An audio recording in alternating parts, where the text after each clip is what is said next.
Subhanahu wa ta'ala. Amin ya Allah ya rabbal alamin. Sekali lagi atas nama Shahibul Bait yang menarik pengajian malam Sabtu dan malam Ahad, saya ucapkan jazakumullah khairan katsira. Terima kasih banyak atas kehadiran bapak-bapak, dan uang yang saya terima mudah-mudahan bermanfaat dan bisa cepat dikembaliin ya, karena ini uang pinjaman dari bapak jamaah rahimakumullah. Dan mohon maaf kalau konsumsi penerimaan hanya ala kadarnya, teman mulut saja ya. Ya, jadi mungkin ya kalau ada lebihnya bisa dibawa, kalau enggak ya mohon maaf ya Pak ya.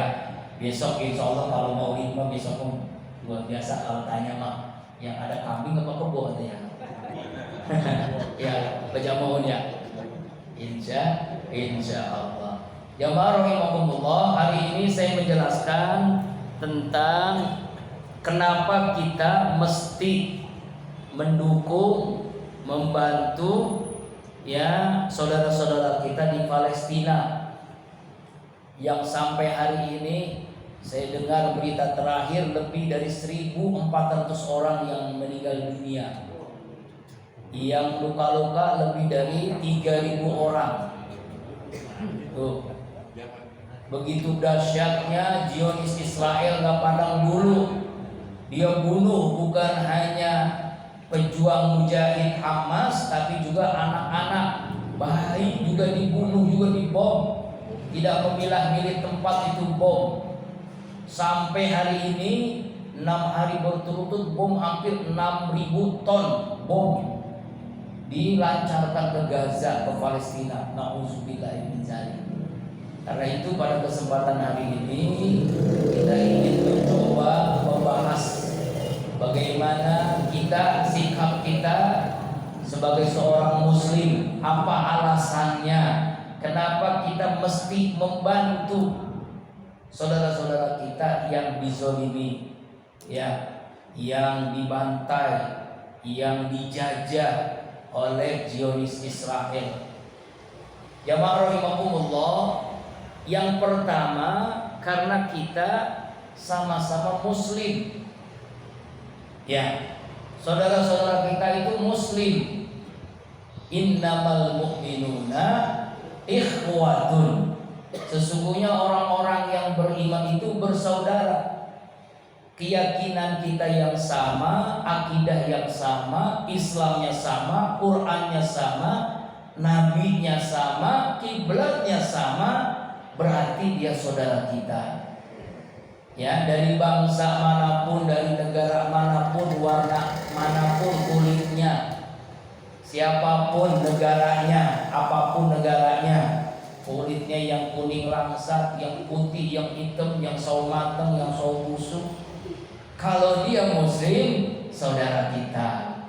Ya Pak ya. Jadi jangan sampai kita lupakan kita ini punya saudara. Siapa? Semua muslim. Semua orang beriman itu saudara.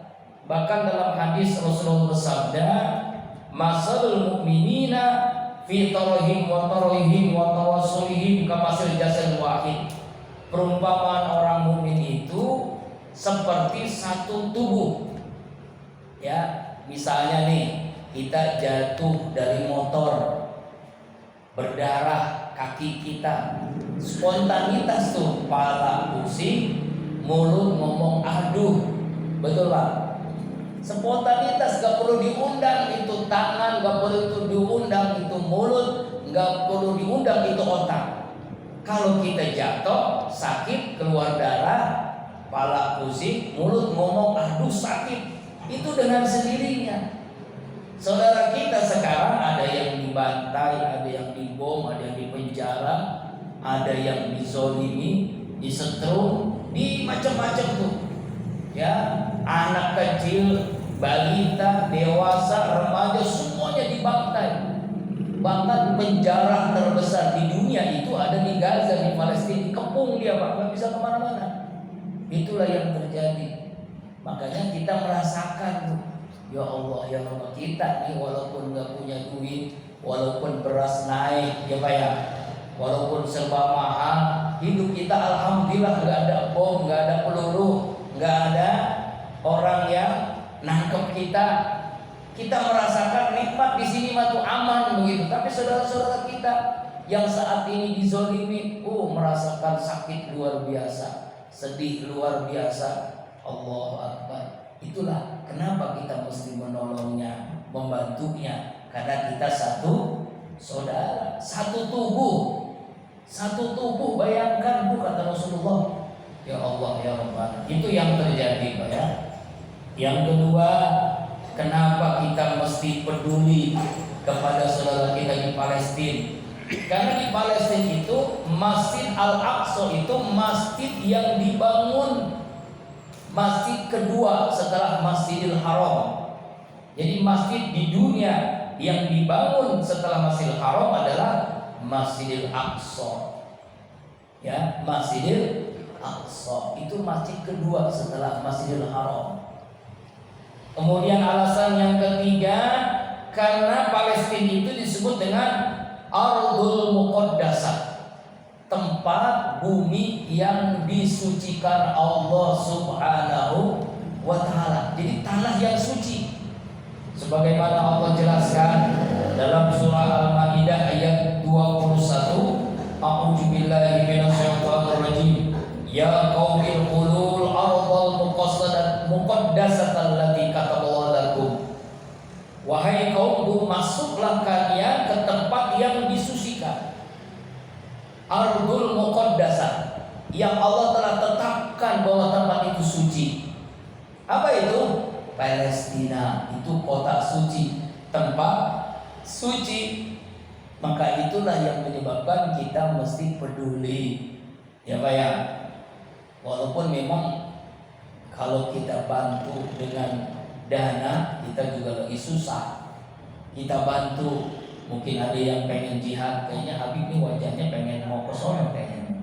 Ya, kalau yang mau jihad kayaknya berat lah ya. Ya, kayaknya berat. Tapi apa yang kita mesti lakukan? Minimal doa, qunut nazilah, salat goib. Tadi habis salat Jumat saya imam, langsung salat goib. Bahkan Dewan Masjid Islam itu memberikan supaya seluruh masjid-masjid, musala-musala 5 waktu, bukan hanya salat subuh, qunut nazilah, qunut yang dikhususkan untuk saudara-saudara kita di Palestina. Allahumma ansur ikhwanal muslimin dan mujahidin fi Palestina. Kenapa? Tempat yang suci Pak, Al-Muqaddas. Kemudian yang ke berapa? Yang keempat, Palestina itu adalah al-ardul mubarakah, tempat yang penuh dengan berkah. Sampai bukan hanya berkahnya itu, kenapa? Karena Nabi Rasulullah Muhammad SAW Isra dan Mi'raj ke Masjidil Aqsa, bukan ke Masjid At-Taubah, Ar-Rahmat, Nur Jihad, tapi Masjidil Aqsa. Yang tadi saya baca di awal, Subhanalladzi asra bi abdihi lailan minal masjidil haram ilal masjidil aqsa. Itu disebutkan dalam Al-Quran. Maha suci Allah yang telah menjalankan hambanya di malam hari dari Masjidil Haram ke Masjidil Aqsa, tempat alladzi barakna haulahu, yang Allah berikan keberkahan. Makanya sampai-sampai Pak, kalau kita sholat di Masjidil Haram di Mekah, pahalanya itu 100.000 rakaat. Pernah Pak sholat 100.000 rakaat? Jangankan Bapak, saya juga enggak. Kalau aku, jangankan 100.000 rakaat, kalau sholat tarawih pun kita lihat imamnya siapa. Ya, kalau imamnya Pak Jahidin, alhamdulillah banyak yang ikut. Kalau imamnya Sahrul, mundur. Balik. Begitu kan, lihat-lihat tuh. Ini 100.000 rakaat Allah beri dengan apa? Dengan kita sholat di Masjidil Haram. Di Masjid Nabawi 1.000 rakaat. Jadi kalau di Masjid At-Taubah, Masjid Ar-Rahmat, Mushola Ar-Ridha 1.000 rakaat. Kalau Masjid Nabawi cuma 1 rakaat. Di Masjid Aqsa 500 rakaat. Tuh, makanya bagus banget, masya Allah. Ya Pak ya, mudah-mudahan Makanya ziarah terbaik itu 3 masjid. Pertama Masjidil Haram, kedua Masjid Nabawi, ketiga Masjid Aqsa. Peluang mendapatkan Lailatul Qadar iktikaf terbaik 3 masjid. Masjidil Haram, Masjid Nabawi di Madinah, dan Masjid Aqsa tuh. Jadi kalau Bapak pengen dapat Lailatul Qadar iktikaf terbaik, 3 masjid ini paling utama. Jadi kalau ziarah nih yang lebih utama ke 3 masjid. Alhamdulillah saya belum, kalau Masjid Aqsa mah ya emang susah ya, apalagi sekarang mah. Coba mudah-mudahan ya. Sekarang kan perang terus terjadi ya Allah. Kalau lihat di visual ya kan, di medsos itu ya Allah, banyak ulama yang meninggal dunia, satu keluarga meninggal dunia di bom tuh Pak. Allah Akbar wa illallah. Kita tuh apa ya gitu, rasa-rasanya tuh ya lihat begitu tuh Masya Allah. Di sana tuh banyak janda-janda. Jadi kalau Bapak pengen jadi janda, kali Mas Said mau pengen jadi janda. Palestina itu cantik-cantik. Oh ya Mas, ya Allah. Ya, janda-janda tua kisah tantu nih, janda-janda muda. Oh Bapak banyak tuh hidung yang mancung. Alhamdulillah. Jadi tempat penuh berkah. Karena keberkahan itulah yang menyebabkan ya kita ini mesti peduli, ya mesti membantu, minimal mendoakan. Bapak Jabar Rahimahullah kalau ngaji sini enak ya dia, luas ya. Cuma mohon maaf ini memang kekurangan kipas angin nih. Mudah-mudahan besok-besok ada yang ngasih kipas angin lagi. Amin. ya Allah. Ya. Apalagi baru pakai AC mau.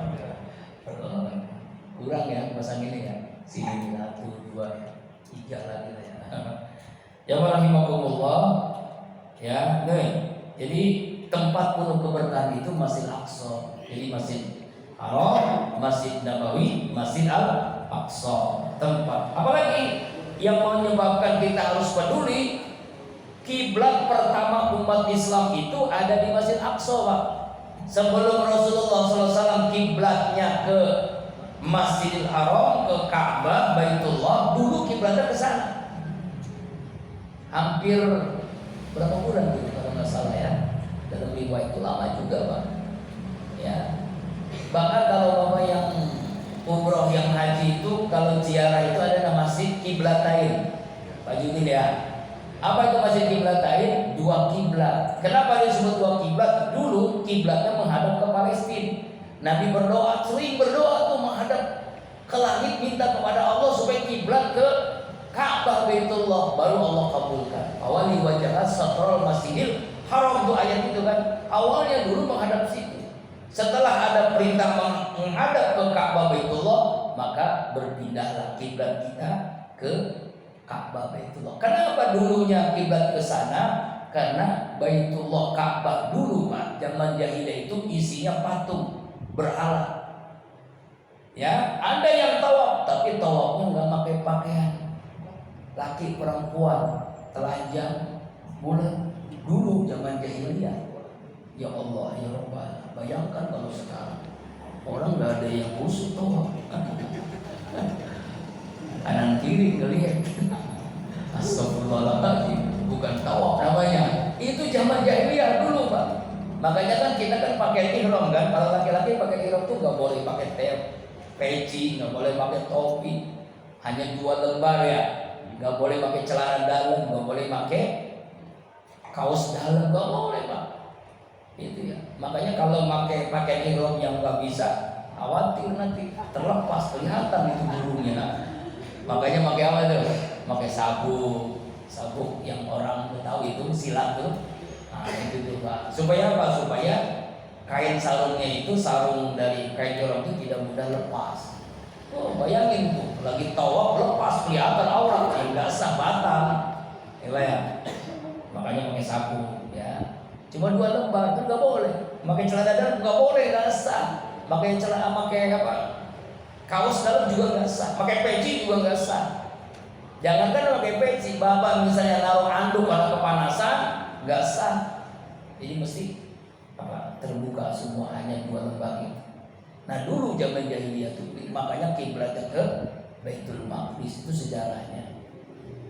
Kemudian kenapa kita mesti peduli membantu saudara-saudara di Palestina? Alasan berikutnya, Rasulullah Isra Mi'raj itu dari Masjidil Haram ke Masjidil Aqsa, dan kita tahu Isra Mi'raj itu perintah apa? Sholat 5 waktu.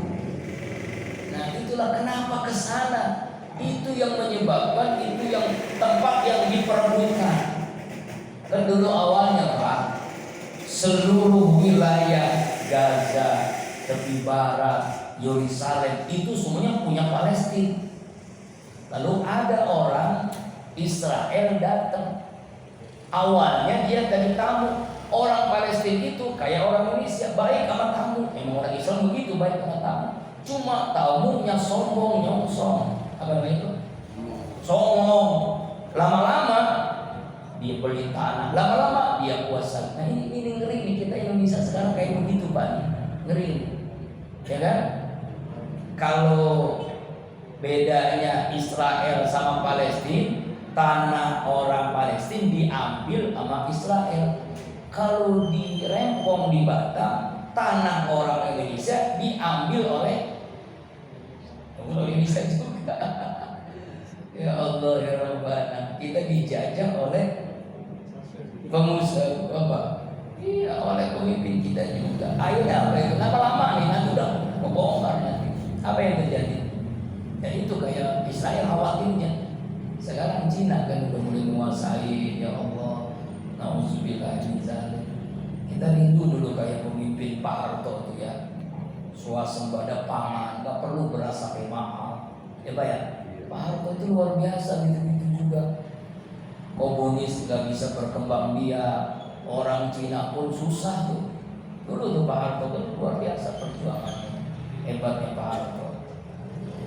Ya walaupun ada kelemahan yang manusia pasti kelemahan, cuma luar biasa itu kesejahteraan, keadilan tuh kelihatan. Kalau sekarang ya udah. Saya kembali lagi ya. Begitu awalnya tuh, akhirnya sedikit-sedikit tanah diambil, dibeli, dikuasai. Akhirnya lama-lama ya dibantu oleh Amerika, dijajah sedikit-sedikit. Sekarang itu hanya kecil dong, cuma Gaza doang, cuma tepi barat doang itu yang dikuasai Palestina. Bahkan kalau Bapak lihat di Google peta Palestina itu gak ada. Yang ada apa? Israel, gak ada Palestina. Astagfirullah, sampai begitu Pak. Nah itulah makanya kita harus bantu. Waktu zikir kapan ya dulu ya? Ya ada orang ulama Palestina datang ke sini ya, berkah ya.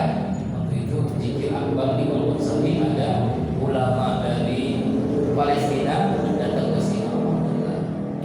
Lalu apalagi yang menyebabkan kita harus peduli? Karena ada lebih 12 nabi dan rasul lahirnya di Palestina.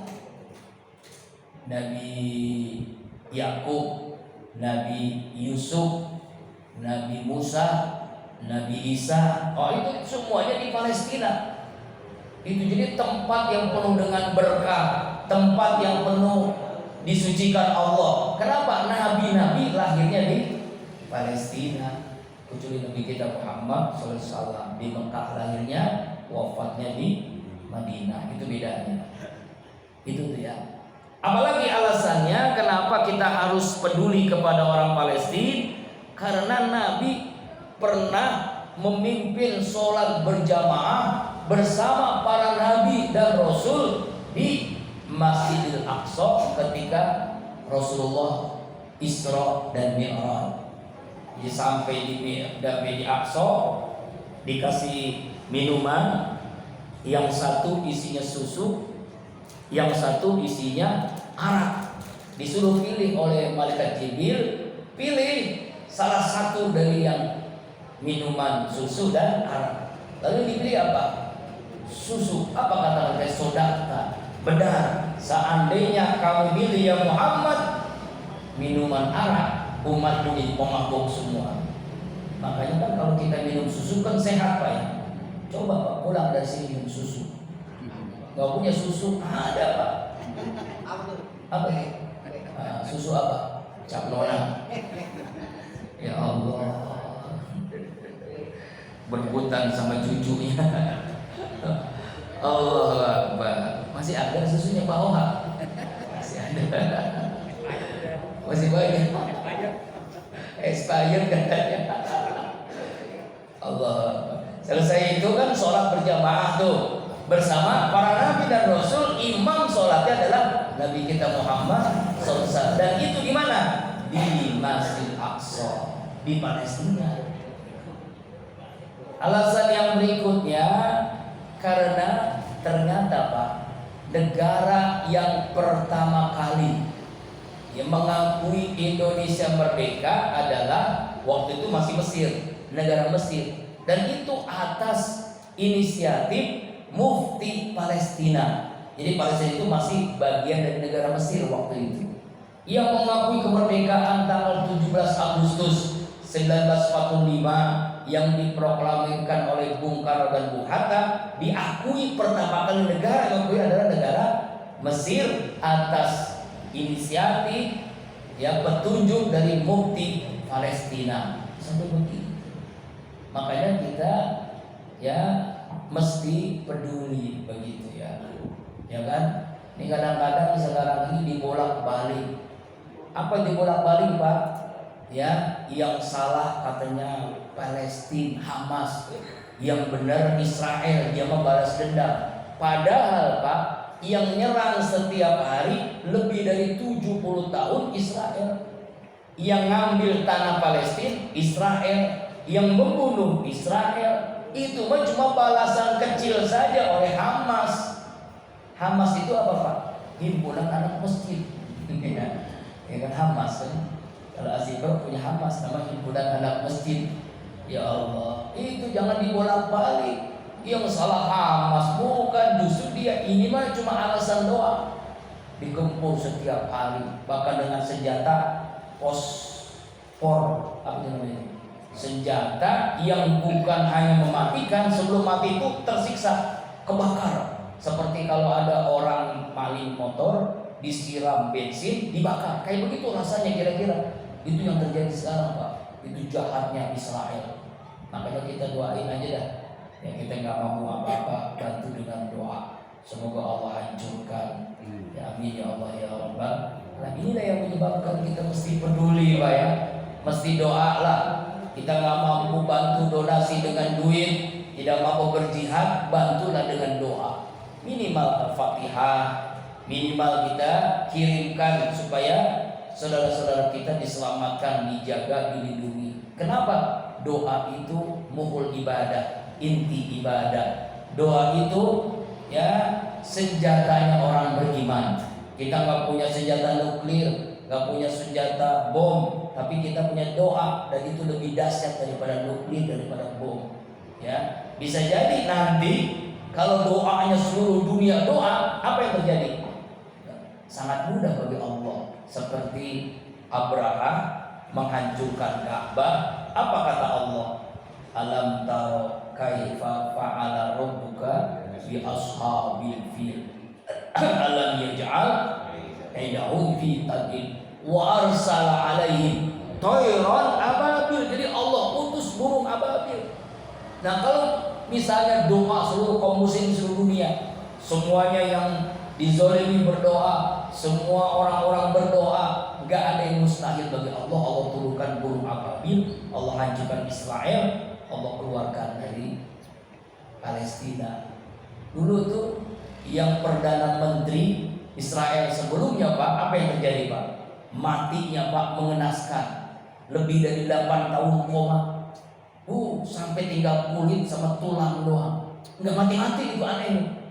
Matinya disiksa dulu, nauzubillah, karena dia sering membunuh anak-anak, membunuh wanita, nauzubillah min zalik. Itu yang terjadi sekarang Pak. Karena itulah, yuk kita terus doakan, kita munajat kepada Allah, semoga Allah jaga, lindungi, selamatkan saudara-saudara kota yang ada di Palestina, mobil khusus ya. Dan kita mohon semoga Allah hancurkan, hinakan dunia akhirat Zionis Israel dan orang-orang yang mendukungnya. baik yang mendukungnya orang Amerika, orang Eropa, atau sekalipun orang Indonesia yang mendukungnya. Karena mendukung sama aja dengan orang yang melakukan.